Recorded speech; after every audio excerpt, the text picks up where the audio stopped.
নমস্কার সবাইকে। আমি ডুগু চলে এলাম আমার নতুন এক কবিতা নিয়ে। তো যেটা কিছুদিন আগে আমি লিখেছি, কবিতার নাম হচ্ছে জীবন খাতা।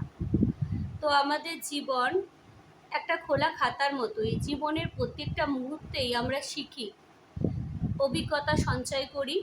সেটা 1 বছর বয়স হোক বা 100 বছর বয়স হোক, শেখা এবং অভিজ্ঞতা সঞ্চয় করার কোনো শেষ নেই। সেই উদ্দেশ্য নিয়েই আমার আজকের স্বরচিত কবিতা জীবন খাতা। জীবন তুই রঙিন ডানা মেলিস, ইচ্ছে হয় যাই উড়ে দূর দেশে, যেখানে নেই এত মানুষের ভিড়, যেখানে নেই এত কটু কথার রেশ। জীবন আমি এখন ভাবতে পারি বেশ, বাইরে যদিও বেড়াই মাঝে মাঝে। পৃথিবীটা আজব লাগে বেশ, ঘরের জানালা দিয়ে মন ভেসে যায় দূরে। এভাবেই আমার ভাবতে লাগে বেশ, জীবন রে তুই কত রং পাল্টাবি, জীবন রে তুই কত রং পাল্টাবি, জীবন রে তুই সইবি ব্যথা কত, জীবন তোর বড় হওয়ার মাঝেই নিজের লোকেই দিয়ে যায় কত ক্ষত।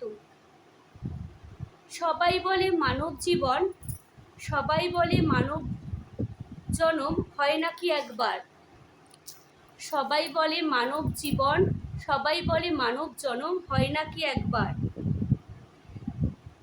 জীবন রে তুই এবাই আমার ছাড়, জীবন রে তুই এবাই আমার ছাড়, চুকিয়ে যেন দিতে পারি সব দায়িত্বের ঋণ। জীবন রে তুই বড়ই কঠিন। তো নমস্কার, আজকে আমার ডুকুর কবিতাটা কেমন লাগলো? বাস্তব অভিজ্ঞতার মধ্যে দিয়ে লিখেছি, জানি না কতটা ভালো হয়েছে। অনেকদিন লিখি না, লেখার অভিজ্ঞতাটা অনেকটাই কমে গেছে এখন। তাও ভালো লাগলে অবশ্যই জানাবেন। নমস্কার, সবাই ভালো থাকবেন।